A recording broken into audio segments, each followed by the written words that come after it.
నమస్తే, welcome to స్వతంత్ర. నేను మురళి. ముందుగా హెడ్లైన్స్ చూద్దాం. ఆర్ఓ సీల్ లేకున్నా పోస్టల్ బ్యాలెట్లు తిరస్కరించవద్దు. పోస్టల్ బ్యాలెట్ లెక్కింపుపై ఈసీ కీలక ఆదేశాలు.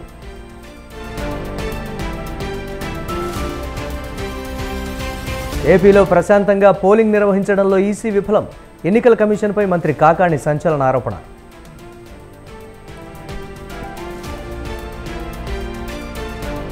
ఇండియా కూటమి అధికారంలోకి వస్తేనే దేశానికి మేలు. చట్టబద్ధంగా రైతులకు కనీస మద్దతు ధర అందిస్తామన్న భట్టి.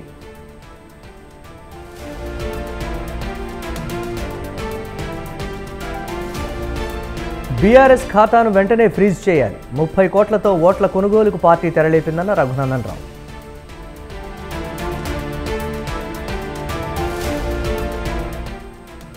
రెమాల్ తుఫానుపై ప్రధాని అత్యవసర సమీక్ష. ప్రాణనష్టం జరగకుండా చూడాలని అధికారులకు ఆదేశం.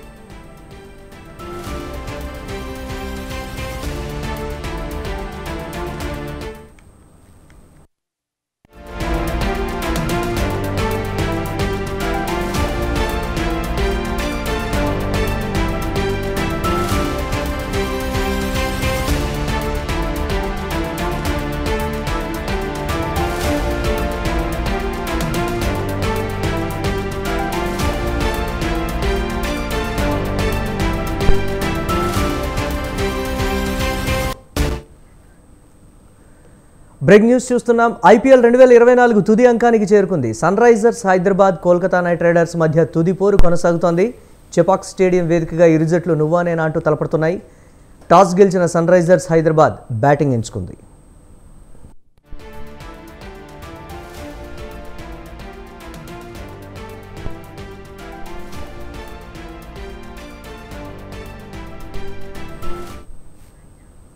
అభిషేక్ శర్మ, ట్రావిస్ హెడ్ ఓపెనర్లుగా వచ్చారు. కాగా తొలి ఓవర్లోనే హైదరాబాద్కు భారీ షాక్ తగిలింది. 2 పరుగుల వద్ద అభిషేక్ శర్మ అవుట్ అయ్యాడు.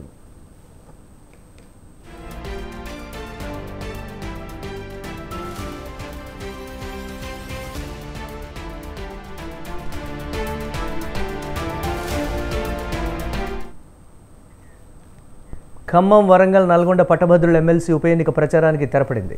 గతంలో ఎన్నడూ లేని విధంగా ఈ ఎన్నికను ప్రతిష్టాత్మకంగా తీసుకున్నాయి ప్రధాన పార్టీలు. సిట్టింగ్ సీటును కాపాడుకునే పనిలో బీఆర్ఎస్ ఉండగా అంది వచ్చిన అవకాశాన్ని చేజిక్కించుకోవాలన్న తపనలో హస్తం నేతలు, కమలనాథులు ఊళ్ళూరుతున్నారు. ఇందుకోసం పోటాపోటీగా ఎత్తుకు పై ఎత్తులు వేస్తూ వ్యూహాత్మకంగా ముందుకు వెళ్తున్నారు. ఇక ఈ ఎన్నికల్లో మొత్తం 52 మంది అభ్యర్థులు బరిలో ఉండగా కాంగ్రెస్ తరపున తీన్మార్ మల్లన్న, బీఆర్ఎస్ నుంచి రాకేష్ రెడ్డి, బీజేపీ నుంచి ప్రేమేందర్ రెడ్డి పోటీ పడుతున్నారు. మరోపక్క ఒకరిద్దరు స్వతంత్ర అభ్యర్థులు కూడా గట్టి పోటీ ఇస్తున్నట్లు తెలుస్తోంది.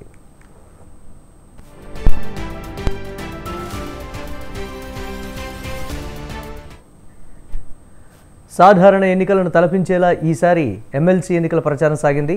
బీఆర్ఎస్, కాంగ్రెస్ మధ్య రాజకీయ వైరం మరింత ముదిరిన నేపథ్యంలో ఒకరిపై ఒకరు విజయం సాధించాలన్న కసిలో ఉన్నారు. మరోపక్క ఎలాగైనా సత్తా చాటాలని బీజేపీ భావిస్తూ ఉండడంతో ఎమ్మెల్సీ ఎన్నికల రాజకీయం రసవత్తరంగా సాగుతోంది. ఎక్కడైతే ఓటర్లు అధికంగా ఉన్నారో వారిని ప్రసన్నం చేసుకునే పనిలో పడ్డారు. ఇక ప్రచారం ముగియడంతో అభ్యర్థులు పోల్ మేనేజ్మెంట్పై దృష్టి సారించారు. ఓటర్లను నేరుగా కలిసేందుకు ప్రాధాన్యం ఇస్తూనే ఫోన్ చేయడమే కాకుండా వాయిస్ మెసేజ్లు పంపుతున్నారు.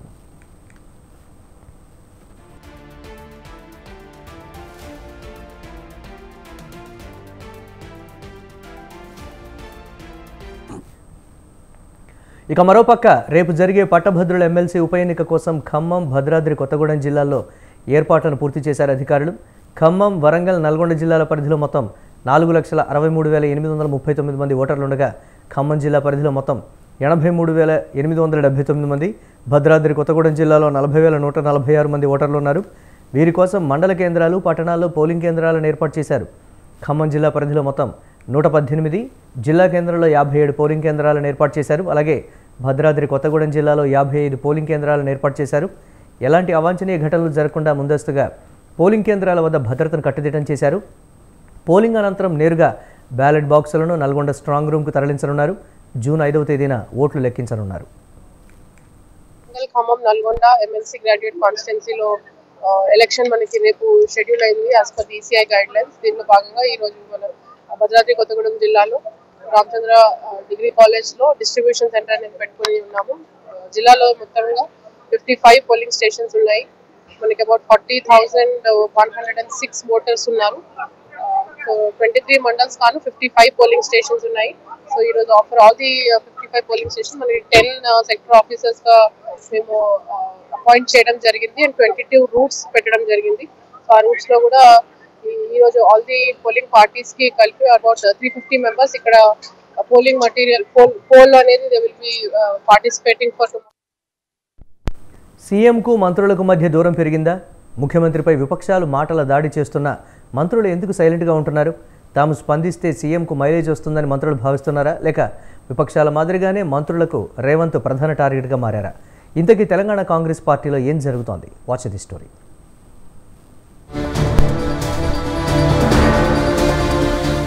రాష్ట్రంలో అధికారంలో ఉన్న కాంగ్రెస్ ప్రతిపక్షాలను కట్టడి చేయడంలో పూర్తిగా విఫలమవుతోందనే విమర్శలు వినిపిస్తున్నాయి. ప్రతిపక్ష పార్టీలకు కౌంటర్లు ఇవ్వడంలో మంత్రులు సైతం ఫెయిల్ అవుతున్నారనే గుసగుసలు సైతం వినిపిస్తున్నాయి. ఒకవైపు పార్టీ నేతలు, మరోవైపు ప్రభుత్వ నేతలు, రెండు వర్గాలు ప్రతి అంశాన్ని సీఎం రేవంత్ పైనే వదిలేస్తున్నట్టు విశ్లేషకులు చెబుతున్నారు. పాలన బాగానే ఉన్నా ప్రతిరోజు విమర్శలు ఎదుర్కోవాల్సి వస్తోందని పార్టీ క్యాడర్ అసంతృప్తితో ఉన్నట్టు సమాచారం.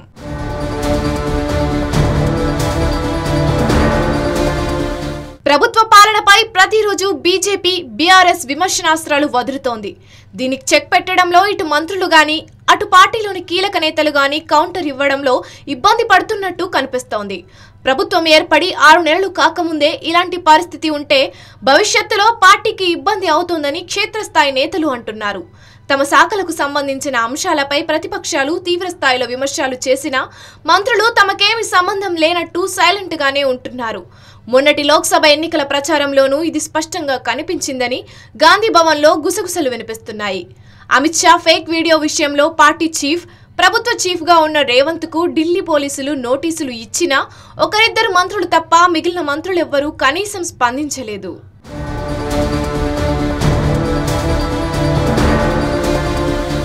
కాంగ్రెస్ ఎన్నికల ముందు ఇచ్చిన హామీల అమలుపై బీజేపీ, బీఆర్ఎస్ కలిసి అధికార కాంగ్రెస్ పై మాటల దాడి చేస్తున్నాయి.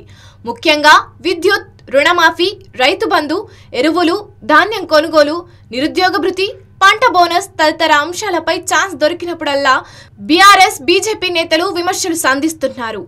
ప్రభుత్వ తీరును ఎండగడుతున్నారు. ఇటు మీడియా సమావేశాలు, పబ్లిక్ మీటింగ్స్ తో పాటు అటు సోషల్ మీడియాలో సైతం ప్రభుత్వాన్ని కార్నర్ చేస్తున్నారు. ఇక ప్రభుత్వం పడిపోతోందని, రేవంత్ పార్టీ మారతారని ప్రతిపక్షాలు విమర్శలు చేస్తున్నా మంత్రులు, సీనియర్ నేతలు ధీటుగా స్పందించకపోవడంపై పార్టీలోని ద్వితీయ శ్రేణి నేతలు అసంతృప్తిగా ఉన్నట్టు తెలుస్తోంది.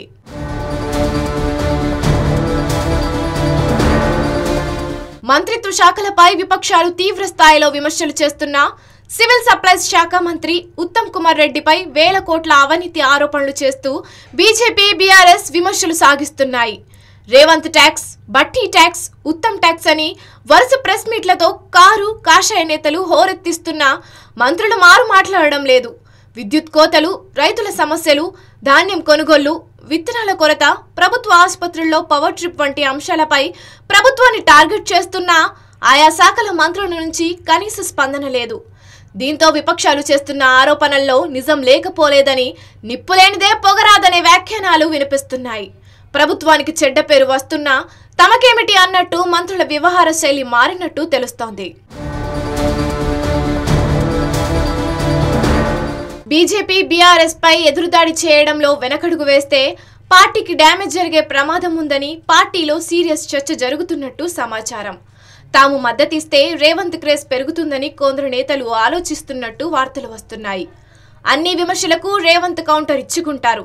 తమకెందుకు తలనొప్పి అన్న ధోరణితో మంత్రులున్నట్టు ప్రస్తుత పరిస్థితులు కనిపిస్తున్నాయి. మంత్రివర్గ సహచరులు తనను ఒంటరిని చేస్తున్నారని సన్నిహితుల వద్ద రేవంత్ వాపోతున్నట్టు సమాచారం. విపక్షాల విమర్శలను పట్టించుకోవాల్సిన పని లేదు, తమ పని తాము చేసుకుంటూ పోతామని మంత్రులు అంటున్నారు.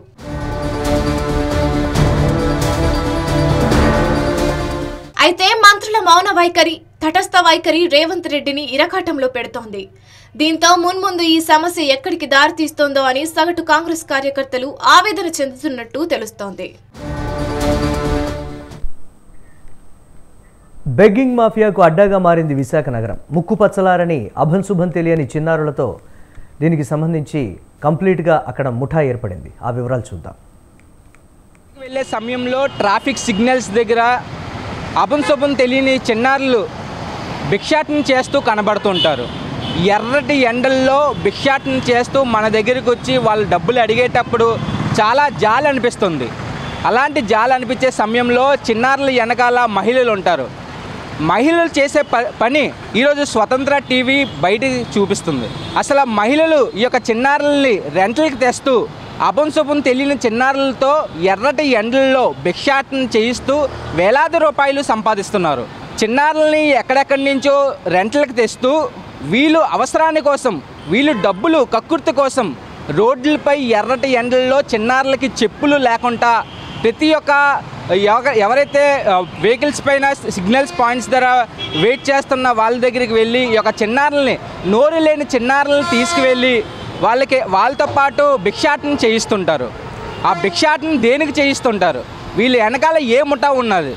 అసలు అభంశుభం తెలియని చిన్నారులని రెంటకిస్తుంది ఎవరు?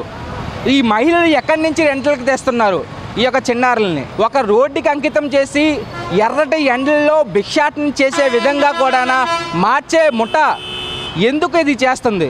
ఎక్కడి నుంచి చిన్నారుల్ని రెంట్లకు తెస్తుంది? స్మార్ట్ సిటీలో స్మార్ట్ బెగ్గింగ్ ఎందుకు విపరీతంగా పెరిగిపోయింది? విశాఖ నగరంలో ప్రతి ఒక్క సిగ్నల్స్ పాయింట్స్ దగ్గర అభంశుభం తెలియని చిన్నారులతో భిక్షాటన చేయిస్తున్న యొక్క మహిళలు ఎక్కడి నుంచి చిన్నారుల్ని ఈ యొక్క రెంట్లకు తెస్తున్నారు? స్వతంత్ర టీవీలో ప్రత్యేక కథనం మనం ఈరోజు చూద్దాం.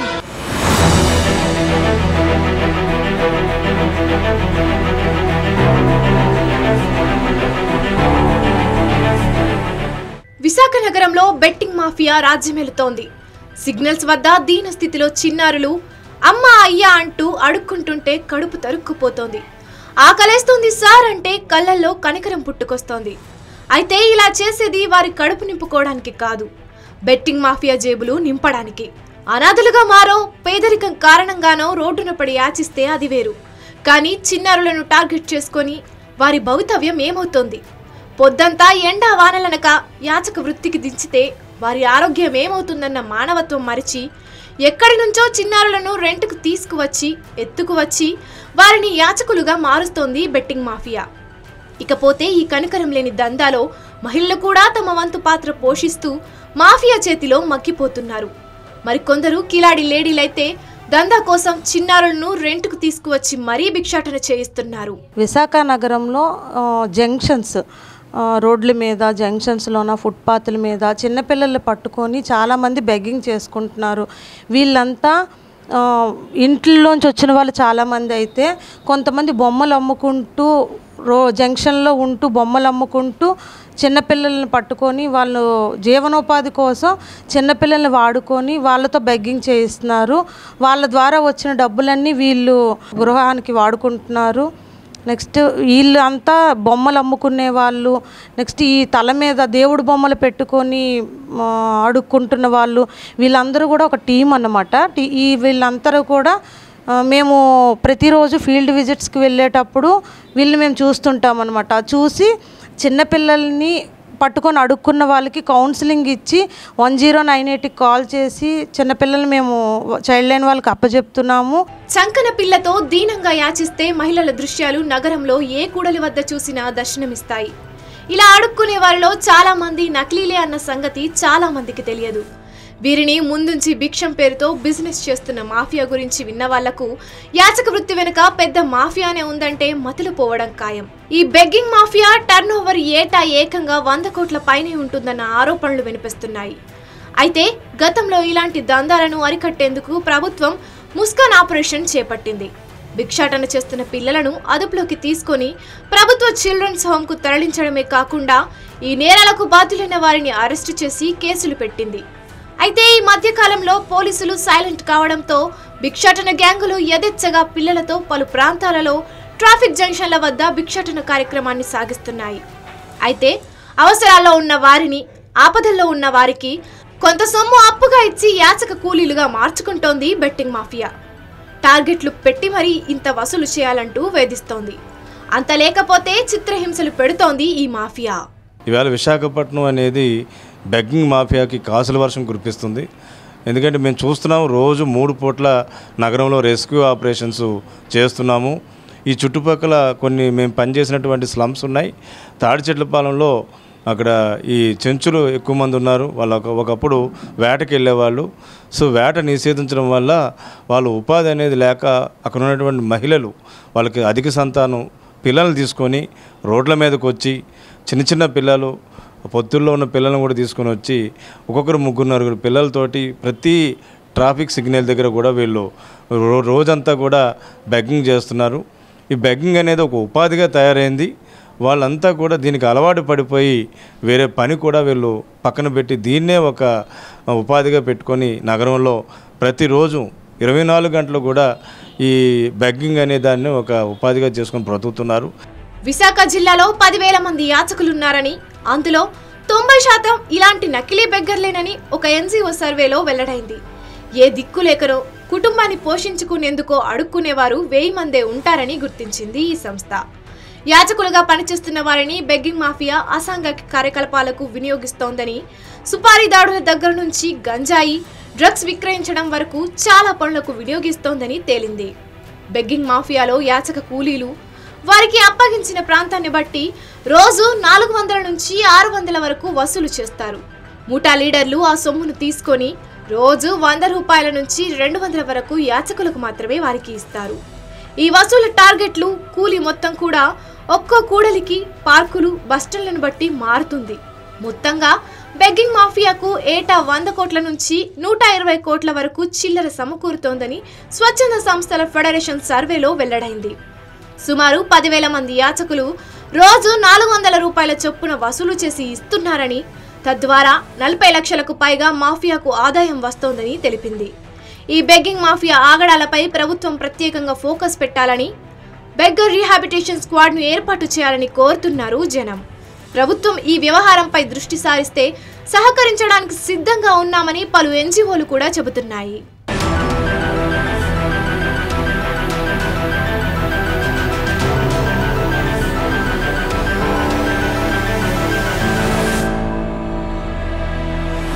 మరి జనం కోరుతున్నట్టు ఇకనైనా పోలీసులు ఈ బెట్టింగ్ మాఫియాపై దృష్టి సారిస్తారా, లేదంటే నిమ్మకు నీరెత్తినట్టు వ్యవహరిస్తూ బెట్టింగ్ మాఫియా ఆగడాలను చూసి చూడనట్టు వదిలేస్తారా చూడాలి.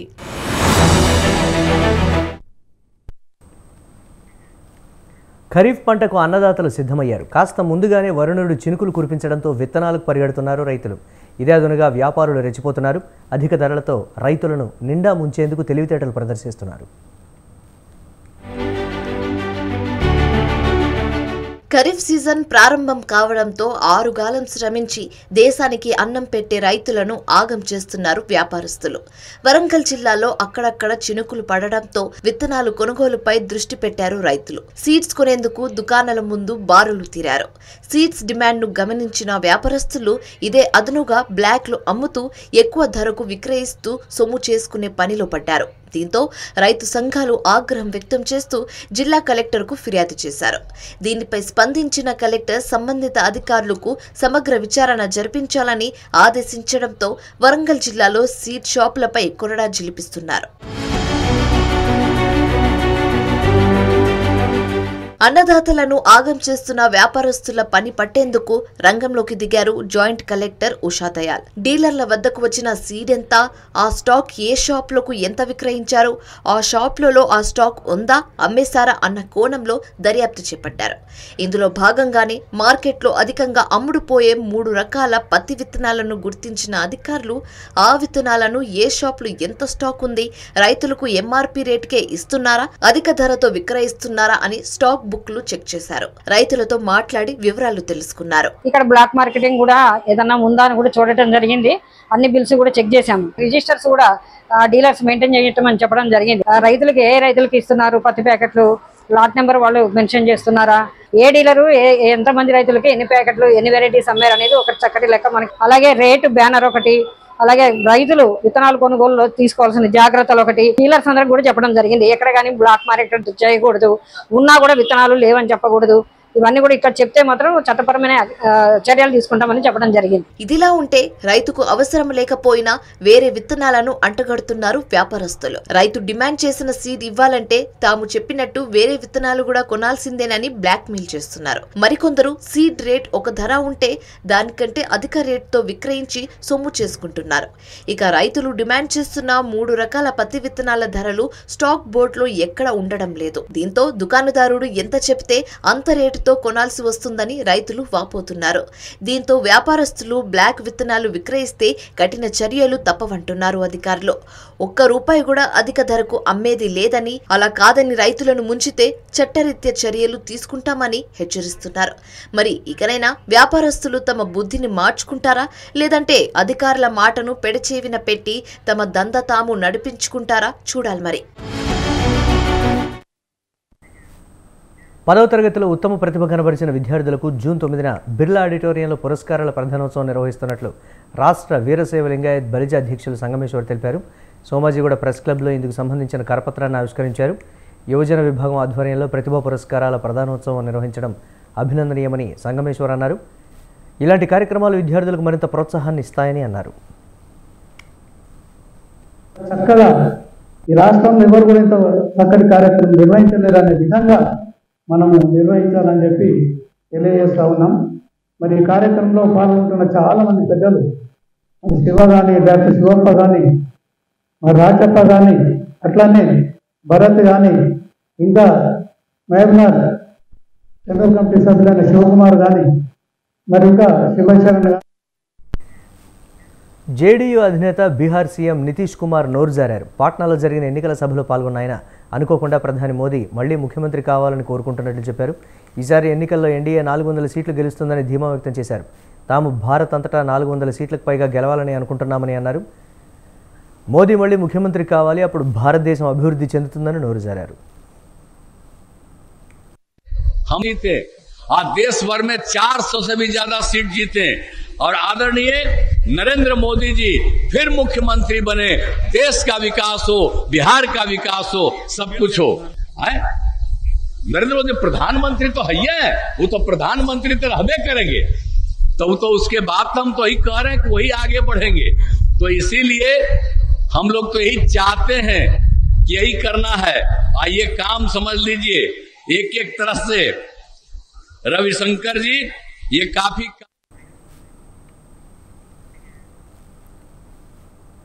వచ్చే 5 ఏళ్లలో దేశం మొత్తం యూనిఫామ్ సివిల్ కోడ్ను అమల్లోకి తెస్తామని కేంద్ర హోంమంత్రి అన్నారు. దేశంలో ఒకేసారి ఎన్నికలు జరగాల్సిన సమయం ఆసన్నమైందని, మోదీ ప్రభుత్వం త్వరలోనే 1 నేషన్ 1 ఎలక్షన్ అమలు చేస్తుందని అన్నారు. యూనిఫామ్ సివిల్ కోడ్ ఒక భారీ సామాజిక, చట్టపరమైన, మతపరమైన సంస్కరణ అని తాను నమ్ముతున్నానని అన్నారు.